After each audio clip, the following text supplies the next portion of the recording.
Olá, seja muito bem-vindo ao Ateliê de Negócios. No programa de hoje, nós vamos conhecer a história do Vitor Curti, um arquiteto que viu na tecnologia a oportunidade de empreender com artesanato. Quem acompanha essa história com a gente é Camila Ribeiro, especialista em liderança, empreendedorismo e desenvolvimento humano. Olha, o Vitor percebeu que poderia investir em produtos de decoração do lar usando as habilidades com as mãos e impressoras 3D. O processo criativo dele parte do desenho e experimentos de materiais que são moldados com formas exclusivas. Vamos conhecer.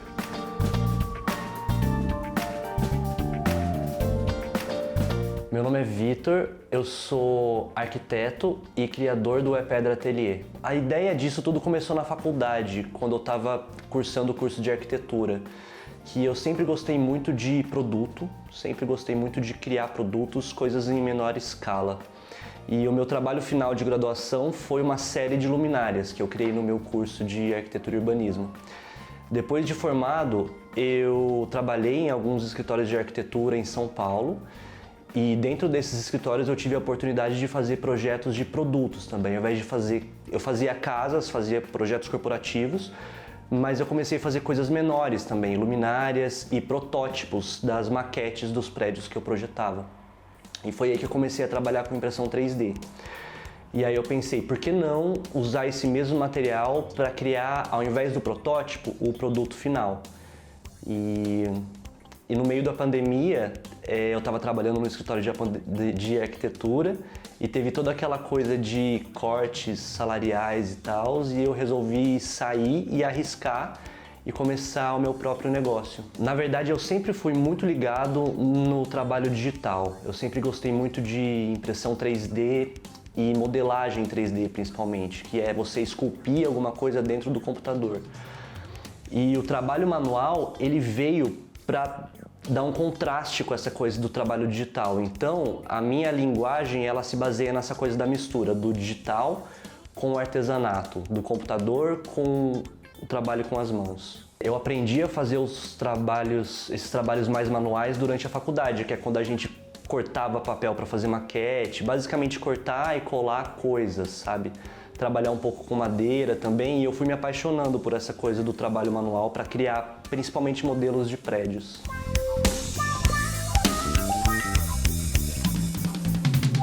Na verdade, os primeiros produtos que eu fiz, eu fazia pensando no que as pessoas mais próximas de mim iam gostar, principalmente a minha mãe. E aí eu pensava, nossa, o que será que a minha mãe ia querer ter em casa? E eu comecei com uma coleção de vasos, que é a coisa mais simples, entre aspas, que se pode fazer. O vaso ele só não pode vazar. Fora isso, você pode trabalhar a escultura que você quiser dentro dessa proposta. A primeira linha de vasos que eu criei foi a coleção Onda, que é... A proposta é um desenho feito no computador, ele imprime e sai pronto da impressora. E depois, por conta de um acidente, entre aspas, eu percebi que o plástico ele poderia se derreter e ser moldado.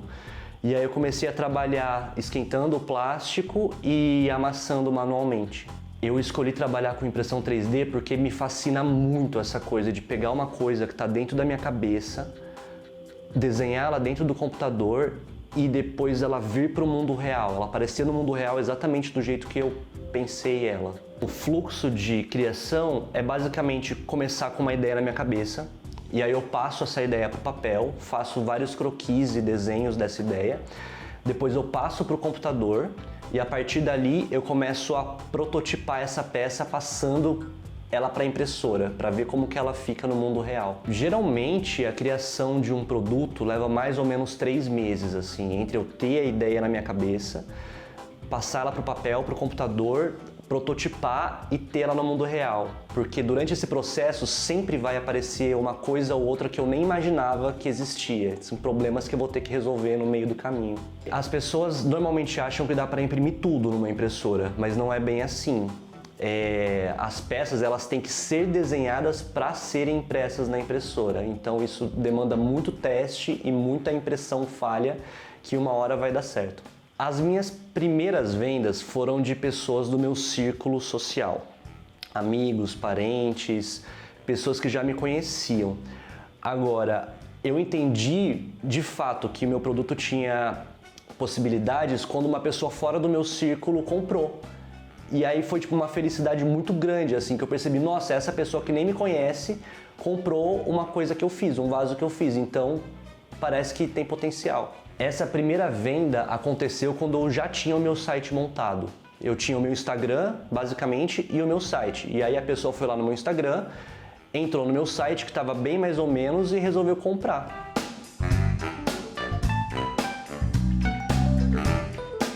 Hoje em dia, eu foco bastante meu trabalho dentro do ateliê, produzindo as peças mesmo e criando as novas coleções, mas eu tenho muita vontade de começar a passar isso para as outras pessoas, tipo dando aulas, talvez em alguma faculdade, para as pessoas aprenderem esse processo do que é a impressão 3D e o desenho. Eu acredito que pelo fato de eu estar misturando o digital com o manual, o trabalho que eu faço ele sempre vai ser único e é muito difícil de copiar, para não falar quase impossível. Cada peça que eu faço acaba sendo única e para alguém realmente copiar e entender o processo do passo a passo, a pessoa teria que, acho que daria mais trabalho do que criar uma coisa do zero. Eu crio as coleções pensando no que eu gosto e no que as pessoas vão gostar de ter dentro de casa também. E eu penso também, é muito importante pensar nas cores, porque as pessoas gostam de ter opções de cores, elas gostam de ter várias opções. Se numa loja física, se você tem um vaso numa prateleira, a pessoa dificilmente vai comprar. Mas se você tem vários vasos com várias cores, a pessoa vai querer pegar na mão e vai querer escolher qual que é a cor preferida dela. E aí eu trago isso para as telas. E nesse ponto, a fotografia é muito importante ter uma fotografia muito bem feita do produto, para a pessoa entender como é que aquilo pode se encaixar na vida dela. A primeira peça que eu fiz foi uma luminária, e aí para vender mesmo eu comecei com os vasos por conta da simplicidade da peça. E hoje eu trabalho com vasos, luminárias, bandejas, mas eu quero começar a expandir também para objetos maiores. A minha rotina de trabalho é o seguinte, eu trabalho de segunda a sexta. Às vezes eu trabalho no fim de semana também, mas no fim de semana eu estou sempre ligado para atender clientes e eu faço de tudo um pouco, desde a criação até a produção. E hoje eu tenho uma assistente que me ajuda na produção também, e isso eu consegui me liberar um pouco para ter um pouco mais de tempo para criar. E também eu tenho alguém que me ajuda no financeiro, para fazer a coisa da emissão das notas fiscais, que nunca foi muito a minha praia. Mas eu conquistei isso depois de alguns anos de ateliê, ter essas pessoas para me ajudar. A parte da burocracia, ela foi uma das partes que eu achei mais complicadas, assim, porque eu sempre quis ser artista, eu sempre quis ser designer, eu nunca achei que eu fosse precisar realmente focar na papelada e pensar no tipo de empresa que eu queria ter, eu nunca quis ser empresário, para falar a verdade. Mas conforme o ateliê começou a tomar corpo, eu percebi que eu precisava dessa parte. Foi um pouco sofrido no começo, porque eu comecei fazendo tudo sozinho, toda a parte de contabilidade e emissão de notas fiscais, mas hoje eu tenho uma pessoa que me ajuda no financeiro e me dá muita força.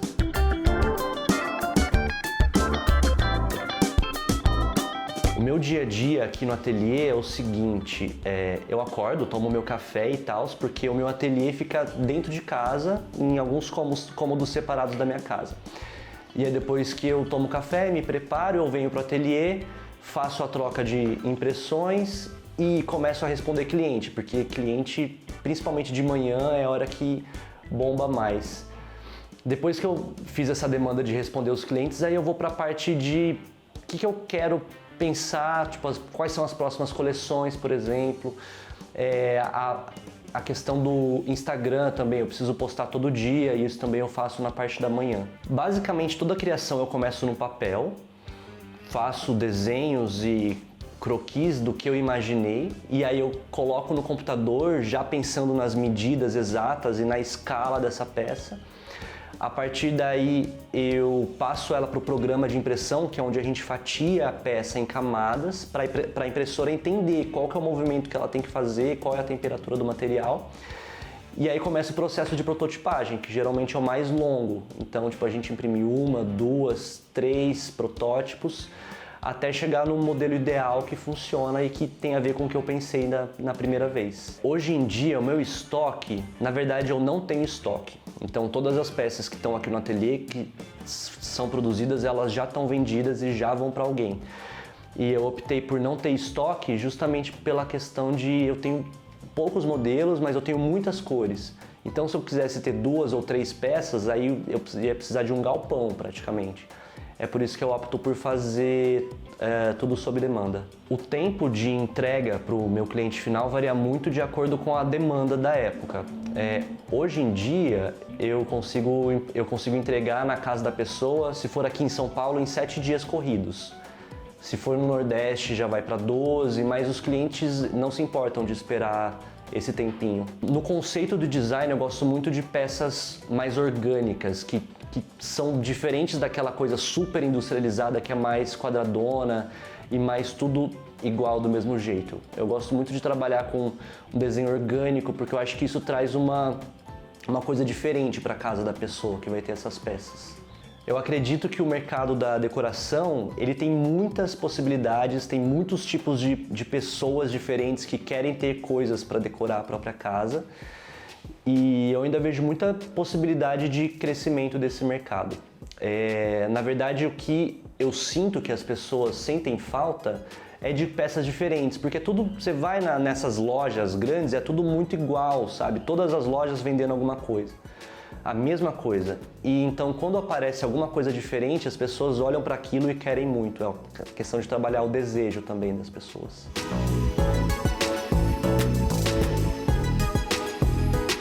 Trabalhar com decoração hoje em dia é lucrativo, mas sempre vai ter altos e baixos. Sempre vai ter épocas que você vende muito, épocas que você não vende quase nada, mas no final acaba dando um equilíbrio bom, assim. Sobre essa coisa sazonal das vendas, o fim do ano sempre bomba muito de venda, porque todo mundo quer deixar a casa bonita para receber as pessoas.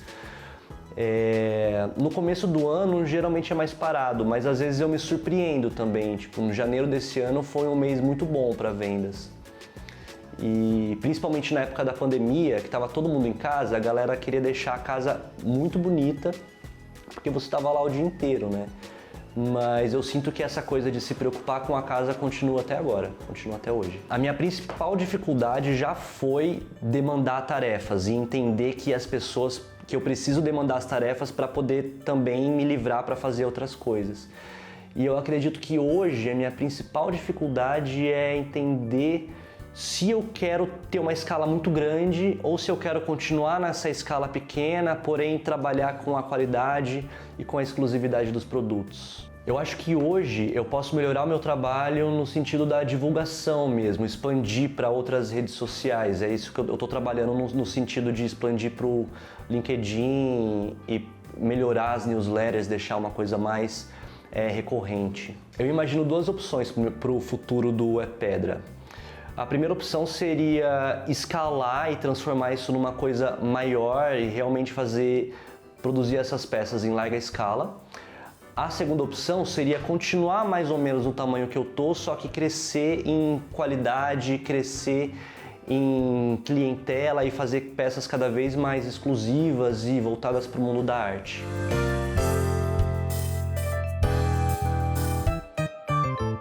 História legal, não é? Bom, no próximo bloco vamos conversar sobre o negócio do Vitor com a Camila Ribeiro, especialista em liderança, empreendedorismo e desenvolvimento humano. Nós voltamos já já.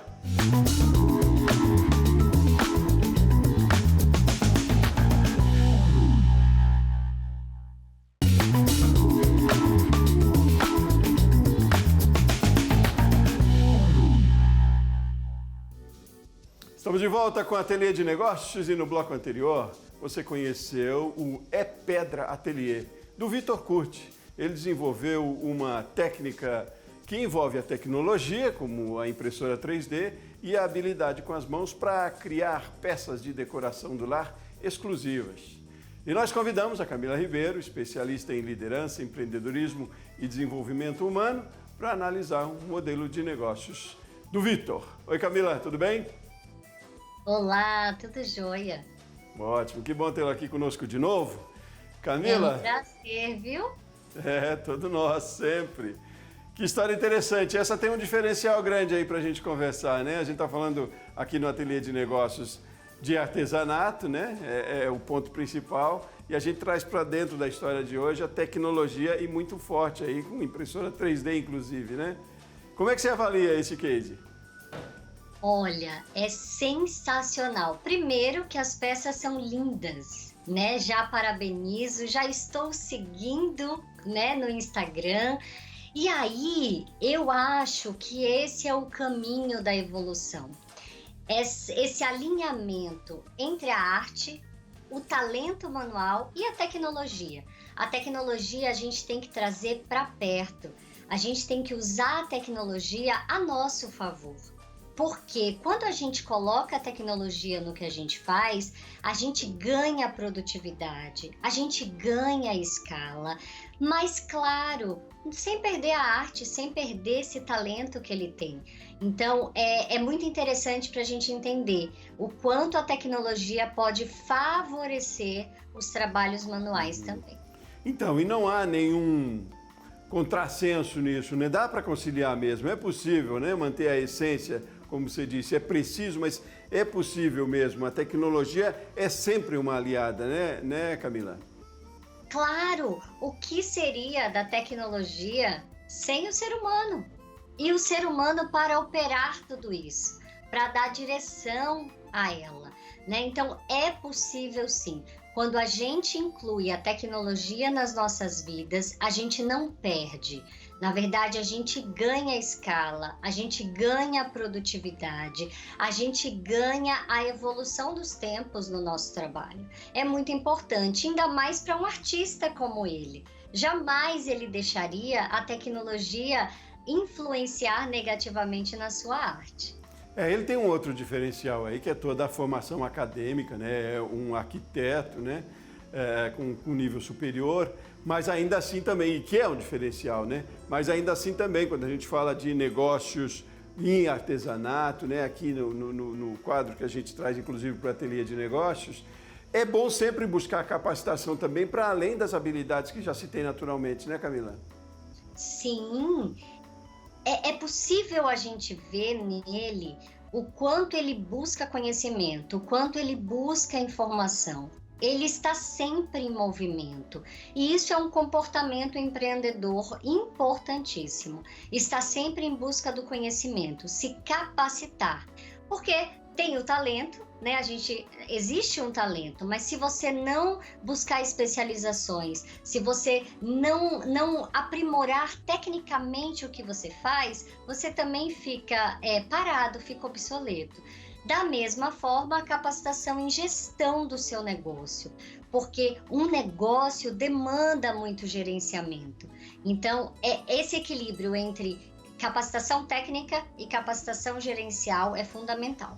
Pois é, a estratégia do Vitor ali bem clara também, né? Que na questão de gestão financeira, onde ele talvez não tivesse ou optasse por não administrar, ele tem alguém que faça, né? Mas é preciso muita atenção para a gestão financeira do negócio, né? A capacidade técnica, o potencial que se tem, às vezes até o perfil, né? Não são suficientes, né, Camila? Não. Olha, primeiro que empreender é desafiador para todo mundo, né? Porque você precisa ali colocar o seu operacional em prática, mas também esse gerencial que é muito importante. E você não precisa saber de tudo, você não precisa saber finanças, marketing, inovação, não. Você pode trazer para perto parceiros, colaboradores que te ajudem nesse processo. Então, você vê que ele buscou pessoas que entendem de contabilidade, de finanças, ou seja, ele delegou, ele não centralizou a empresa nele. Isso é muito importante, até para que você tenha tempo de fazer o que é fundamental. E aí os seus colaboradores e parceiros fazem aquilo que tem que ser feito. Processos, né? Otimiza, a tecnologia ajuda nisso também, otimiza processos, você fica até com um tempo mais disponível para criar estratégias, né? Para pensar sobre o negócio, o produto ou o serviço que seja, né? Outro ponto importante e interessante do Vitor que a gente pode trazer para a discussão aqui e pode instigar e servir para outros artesãos, empreendedores também, que é o começo do mercado que foi se abrindo, né? Com pessoas próximas do círculo dele, com amigos, com parentes. Você vai meio que testando. Essa é uma característica bem de trabalhos artesanais, de empreendimentos nessa linha, né, Camila? Isso é tão importante. Você começar, primeiro que começar aos poucos, né? Começar num tamanho onde você dá conta e testar. Primeiro, para entender se o que você está produzindo, o que você está criando, faz sentido para o cliente. Porque senão você tem peças, né, lindas, mas que não faz sentido para quem vai comprar. Então, esse movimento de criar, entregar para um cliente, mesmo que sejam as pessoas mais próximas do seu círculo de amizade e círculo familiar, mas é muito importante para entender como as pessoas enxergam esse produto, como que elas recebem, se faz sentido na rotina delas e se até o preço, se o preço faz sentido ali, de acordo com o que as pessoas precisam e que o mercado também executa. O mote da nossa conversa hoje aqui, trazendo para o artesanato, é a tecnologia, né? E aí entramos numa outra estratégia aí, que é depois de reconhecer o mercado e sentindo o mercado, que é a divulgação, né? E aí, de novo, a tecnologia é muito importante nesse processo de marketing, né? Você logo fez referência aí às redes sociais e o site, inclusive, do Vitor, né? Onde tem produtos lá belíssimos.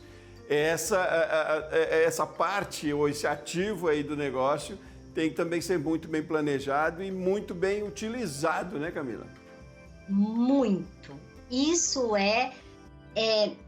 essa parte de divulgação faz parte da sua estratégia, né? Quando a gente fala marketing da empresa, nada mais é do que estratégia de comunicar no tempo certo, para a pessoa certa, da forma correta. Isso é marketing, né? É você entender o que seu cliente quer e atender ele de uma forma eficaz e impecável. E eu percebo que ele usa muito bem as mídias sociais, né? Ele está no Instagram com fotos belíssimas. Outro ponto muito importante, né? Se o seu produto é visualmente diferenciado, visualmente atrativo, tenha fotos muito boas. Monte cenários para essas fotos, utilize a iluminação correta, tudo isso vai valorizar o seu produto, porque as pessoas hoje querem ver. Quando a gente vê algo, né, diferente, a gente deseja esse produto. Camila, para além desse trabalho feito com o uso da tecnologia, pela internet, com as redes sociais, me fale um pouquinho, a gente relembrar aí de outras conversas que já tivemos, da importância de parcerias nos negócios, de participar de feiras. Eu diria que é quase que um movimento analógico, mas é preciso também, por fora, né, de estar presente em alguns eventos também, de buscar também capacitação, talvez até para ampliar, para buscar mais inovação, para desenvolver o seu negócio e para além da descoberta de que é certo, mas para torná-lo perene também e crescer, né? Quanto é importante também esse investimento em sair do online, sim, do digital, trazer ele junto, aliado, mas sair também para buscar a realidade mais próxima, o contato também mais direto ou com fornecedores ou com outros consumidores, outros clientes também. Exatamente, porque as mídias sociais vai colocar o seu produto no mundo, né? Vai demonstrar o seu produto, né? E vai fazer dele ali um objeto de desejo. Mas quando a gente fala de uma empresa, a parte mais importante dessa empresa, o diamante dela é o empresário e a empresária. E esse empresário ou empresária, ela precisa estar sempre atenta ao mercado. E não só atenta, mas presente. A presença desse empresário no mercado é fundamental. E o que eu falo com presença? É exatamente isso que você falou. É buscar referências, é estudar, é viajar, é estar presente em feiras do seu segmento, é participar de eventos, fazer networking, porque uma coisa é você falar do seu produto, é você comunicar, a outra coisa é você negociar. A outra coisa é você estar em contato com outras pessoas da sua área ou áreas correlatas para negociação e parceria. Então, esse network é muito, muito importante. Nada substituirá o olho no olho, o aperto de mão, o seu pitch presencialmente para um potencial investidor, um potencial parceiro. Então, isso é muito importante. Você estar presente em locais onde vão potencializar o seu negócio, porque nesses locais tem pessoas, empresários e empresárias, que vão também alavancar o seu negócio. Ótimo, ótimo, ótimo, ótimas dicas, orientações, eu diria, isso é mais do que dicas. Camila Ribeiro, especialista em liderança, empreendedorismo e desenvolvimento humano, falando com a gente aqui hoje no Ateliê de Negócios. Muito obrigado pela sua participação mais uma vez e, é claro, você já sabe, tem aqui portas abertas para a gente conversar muito mais. Um abraço, obrigado por hoje. Um abraço, obrigada. Muito bem, você é de casa também, você é aí da sua empresa, muito obrigado por ter participado, acompanhado com a gente aqui hoje o Ateliê de Negócios. Eu volto no próximo programa, forte abraço também e até mais.